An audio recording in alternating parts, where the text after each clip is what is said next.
Local music is my life.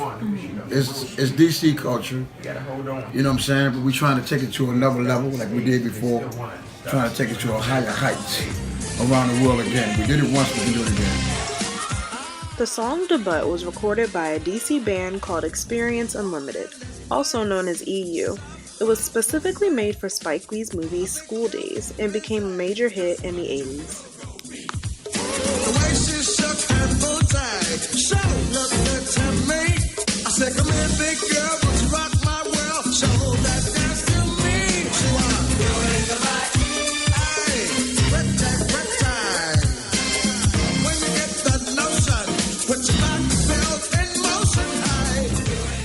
This new generation is coming right now. You know, a lot of things they hear is go-go based, but we don't get credit for it. So it'll come back. Millennials are facing some real challenges with keeping hold of Black culture, period, in DC. You know, that's what I talk about a lot in the book, is DC has been very aggressively gentrified in the last 2 decades, and it really has frayed the bonds that help make go-go go. So the local community, local neighborhoods, local school bands, marching band culture, that was a big part of DC when DC sort of had an intact education system.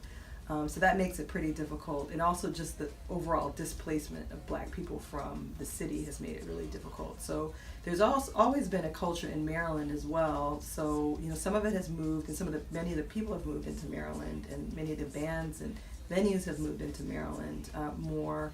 But it's not the same as it was. There was a time, even by the time I really started looking at the scene in the early 2000s, that there was such popular music was go-go. And to listen to hip-hop, you were a Bama if you listen to hip-hop. If you wore New York-based clothing lines and not the DC lines, you were a Bama. So there was a lot of peer pressure, social pressure among young people to support go-go and be a part of go-go because it was theirs, and that's not so much the case anymore. I mean, you see now DC kids are into hip hop a lot. They do listen to go-go too, but not to the extent that they did. It wasn't sort of like the overwhelming, like, this is what we do, this defines us as Washingtonians. So I think it still does define DC as culturally, but it's competing with a lot of other musical and pop culture elements.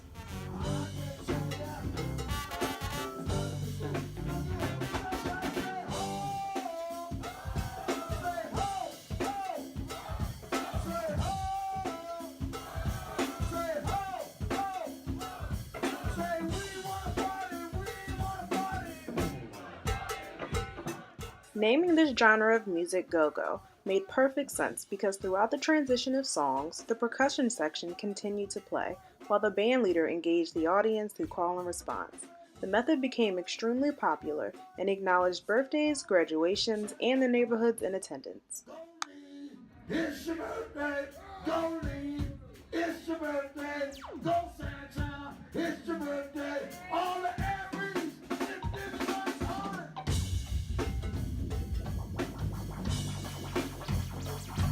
Go-go music is a beat that keeps going and never stops unless you take a break. It consists of funk, Afrobeat, and Latin.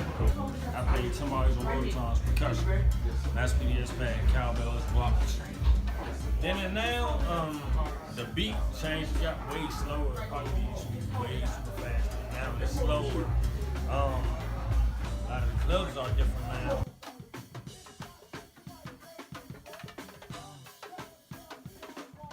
It's gonna keep going, it ain't gonna stop. So there's a huge, I hate to call it oldie scene, but it is sort of an oldie scene. Like the people who have grown up with go-go and support go-go. So you have your marquee bands that are like the most, like Rare Essence, for example. Like they've been around almost since the beginning, and so a lot of their material they're playing. They've had 30 years of hits, so they're playing a lot of their older hits. They do incorporate some new music, but it's a lot of the old sort of standard hip hop music, and similar to Backyard Band and even Black Alley. In go-go, there's a lot of covers. So that's actually a big part of go-go, where they'll do a lot of popular music covers. And they'll become hits because they're completely transformed. They're like interpreted in the go-go style. So usually with the go-go covers, it's the tempo is slowed down a little bit. There's more elements of percussion, like multiple, from rototoms, congas, cowbells. You know, there's a lot of layers of percussion that's in there. And so it really does sound a lot different than what the original is. So you have a lot of that. Go-go is very much a DC music form. So even at its height, it had real intense saturation in the DC area. But, and you know, they had a few hits, you know, so like The Butt from School Day, Spike Lee's School Day film, The Butt was one of these national hits that broke out. Chuck Brown, who is the creator of go-go, he had a few national hits. I Need Some Money, Bustin' Loose, which Nelly famously sampled. Chuck Brown's song. So there's been a few moments in the national spotlight. Salt and Pepper has experimented with elements of go-go. Beyonce has experimented with elements of go-go, as has Jill Scott. So you have some mainstream artists who have used go-go elements, but as far as like DC go-go sort of gaining a huge following outside DC, not really. I mean, it's really a regional music form for the most part. So, he's my dad. He's pops. I mean, in the go-go world, he's the greatest of all time. It's like one of the greatest percussionists. He is the greatest percussionist in me. I thought they were still setting up. He basically took what he was doing at his time, just took it to a whole nother level. And me, and per se, him being the great, I gotta be greater in a sense. It might sound like putting too much pressure on myself, but they call him the GOAT, they call my brother the future. I'm like the young greatness.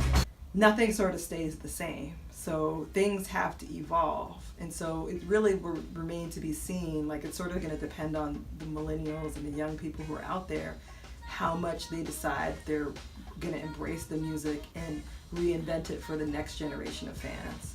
So I don't know the answer to that question. I know that there's still a big scene for the more mature bands who've been around and mature audiences. There's still a huge scene. You're still seeing like packed clubs supporting them.